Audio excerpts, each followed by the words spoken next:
Hey, good afternoon. My name is Jason. I'm here for my sermon. We're going to be in the book of Mark in chapter 4 and verse 35. And just to catch us up where we're at, Jesus has been teaching on the kingdom and this nature that has like a seed and the nature of the kingdom, and how our response is to listen and to look and to pay attention to how the kingdom is coming forth. And so he's teaching people, and then he then begins to withdraw. He wants to get on a boat, and he tells his disciples, let's get in this boat, let's go to the other side of the sea. And that puts us right here in Mark chapter 4, we are in verse 35. And it's this beautiful passage. And here's the thing, is every one of us walks through storms. No matter what you believe, no matter what you think, no matter where you're from, no matter what you are, you will walk through storms in this life. And here is the real question today, is how do you respond to the storms of life? How do you respond to the phone call from the doctor? How do you respond to the wayward child? How do you respond to the financial crisis? How do you respond to the storms of life? Because it's in that response that reveals something about what we truly believe, hope in, and focus on. And the beauty of our text today is that, and I believe this is the real point and the real goal, the real hope of Mark's text, is to show us how to walk through the storms of life. It's so beautiful. So let's jump into our text right now in Mark 4, verse 35. It says here, on that day, evening had come, and he said to them, let us go across to the other side. And leaving the crowd, he took them within the boat, just as he was. And other boats were there with him. Just a little bit of context here, an interesting note, that this is great for skeptics. As you study this, scholars who might tend to think the book of Mark is a work of fiction or just stories that are made up have a lot of trouble with this passage because it contains details that are irrelevant to the story. See, Mark, the story they're about to go across, Jesus starts out across the sea with other boats in the sea. And he adds that Jesus here in a minute was asleep on the boat on a cushion. These details don't advance the plot, the details, or develop characters. And that would not make sense in a story written thousands of years ago, unless this is the case. This is the Mark of someone remembering details about what they went through. You see, the book of Mark was written by a man named John Mark, and most scholars believe that he got this from Peter's accounts of being with Jesus. So as we even walk through this text, it's helpful to remember this is very probably Peter telling Mark about what he experienced on that boat. And it's a reminder for us that our Jesus is real. Not just some fables or stories or this, but he was a real man in the flesh. Let's keep reading our passage. It says here in verse 38, but he was in the stern, he was asleep on the cushion. Verse 37, a great storm arose, and the waves were breaking into the boat, and the boat was already filling with water. But he was in the stern, asleep on the cushion. And they woke him up, and they said to him, Teacher, do you not care that we are perishing? And he woke, and he rebuked the wind and the sea, and he said to them, Peace, be still. And the wind ceased, there was a great calm. And he said to them, Why are you so afraid?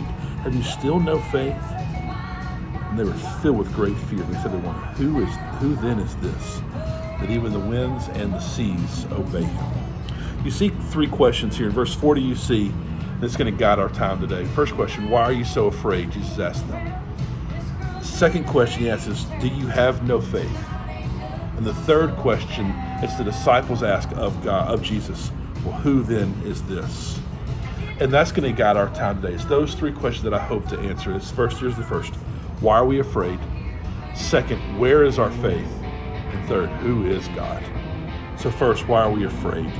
We look at verse 35 and we see that Jesus directs them into the boat. Jesus directs them to the other side of the sea. He says to go here. What I want you to hear is this, is that they weren't in this storm by accident. Jesus intentionally brought them there, and the disciples knew this.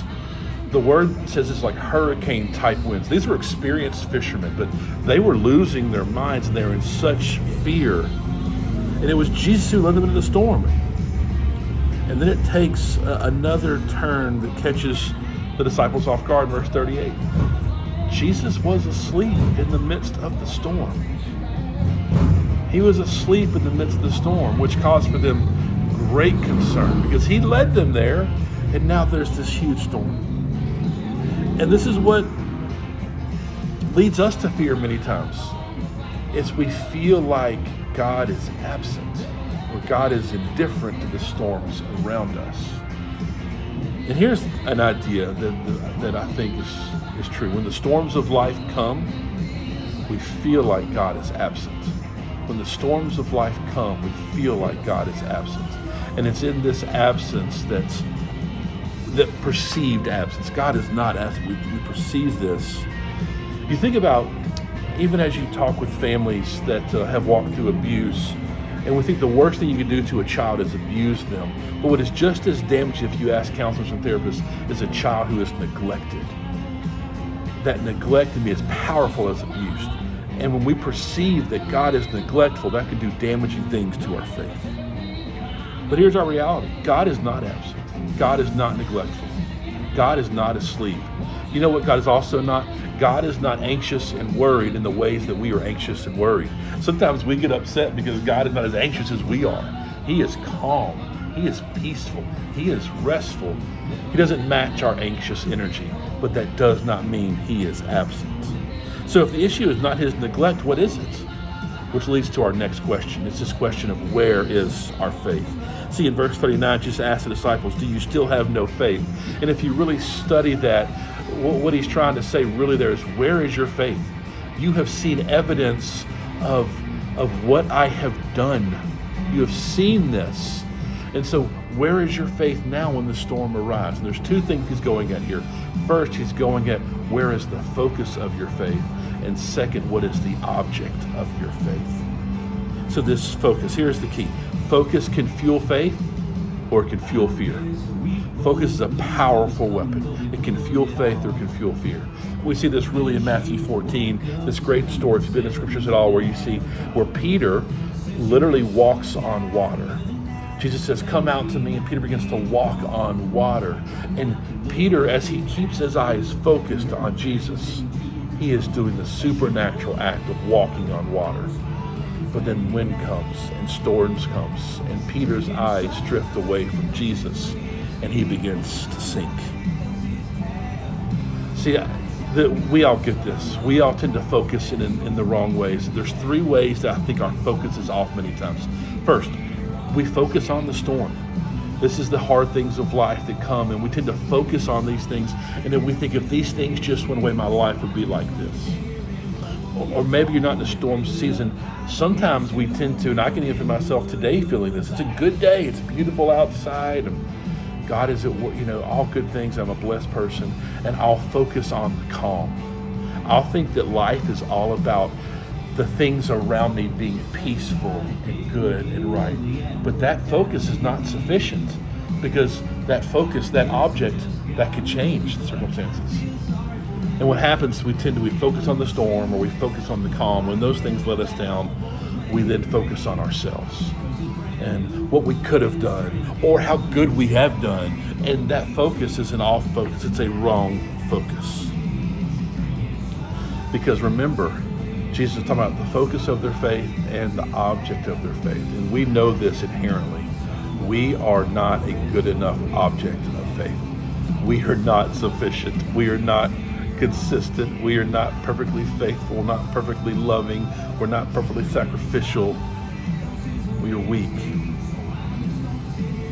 So who is the object of your faith, of our faith? Because here's this. An insufficient view of God will always damage our faith. So that leads us to verse 41. And it's this response they have after they see him do this incredible miracle of calming the seas and the storms and the wind, and everything stops. They say this phrase, who then is this? Who is God? We have to ask that. And I want to remind us, Jesus is the perfect picture of God. We see Jesus, we see God. Hebrews 1 says this in verse 3. He is the radiance, the glory of God, the exact imprint of his nature. And we have much to learn about God from this passage. First thing we see about God is that he is power. Look at verse 39 again. Jesus told the storm to be quiet. He didn't have these incantations. He wasn't screaming. He wasn't doing all of these things. He simply said, be still, be quiet. He was calm. He was matter of fact. He told the waves to be quiet the way you tell a child to be quiet. And hear this most astonishing thing of all. The storm listened. The storm listened like an obedient child. The winds ceased. What's even more amazing here, we see this idea of this calm. This calm here, it says that it was completely calm. Could really be translated dead calm. Have you ever seen water that's smooth as glass? So the winds are blowing, and so you would think that those waves would keep going because they've been doing this, but he says, peace, be still, and everything is calm. Everything. You know what it is? It's because the winds and the seas recognize the voice of their creator. And it's in that moment they were still. They were quiet.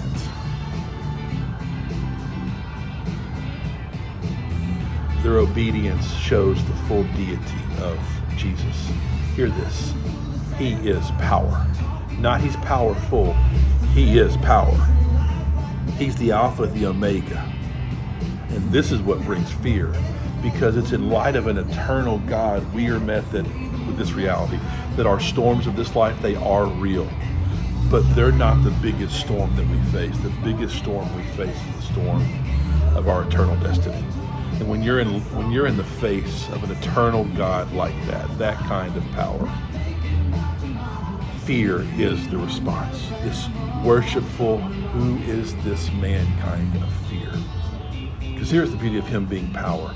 All power's on loan from him. All power in the world is a shadow of who he is, because he is power. It says they were terrified, because the presence of God is far more frightening than the presence of any force in nature. One can take your life, the other can claim your soul. But hear this, he's not just powerful. He's not just power. He is also good. Here's how we know he's good. And see, we see this from Mark kind of laying hints in here for us. Here's a clue. Mark has deliberately laid out this account to parallel the passage of Jonah. You see here, in both accounts, Jesus and Jonah were asleep. Both sailors in the account woke up the sleeper and said, we're going to die. In both cases, there was this miraculous divine intervention.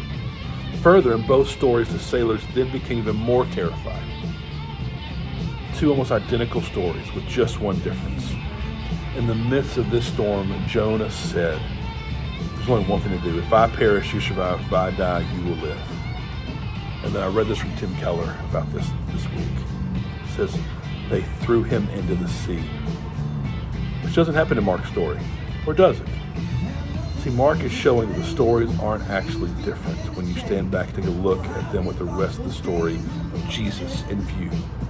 In Matthew's gospel, Jesus says, one greater than Jonah is here. And he's referring to himself. He is the true Jonah. He meant this.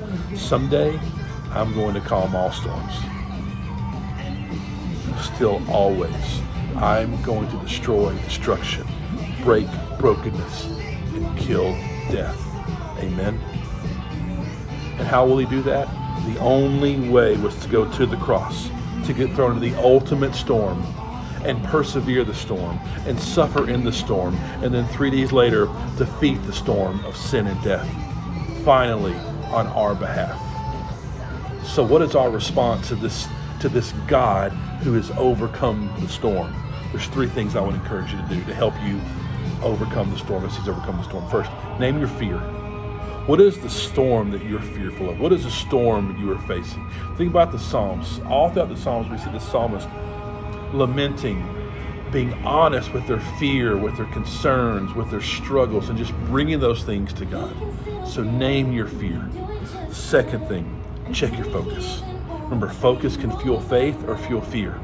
Where are you focusing? Are you focused on the storm? Are you focused on maybe the calm parts of life? Are you focused on yourself? All three of those are insufficient. Focus on the one who is power and who is good. And three, last thing, bring him what you got. If he is powerful, if he is good, there's nothing you can bring to him that he doesn't already have.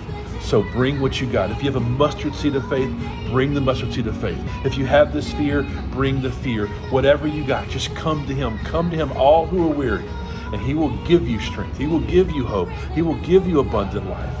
But we have to bring him what we've got. That's my hope. It's our prayer for us today.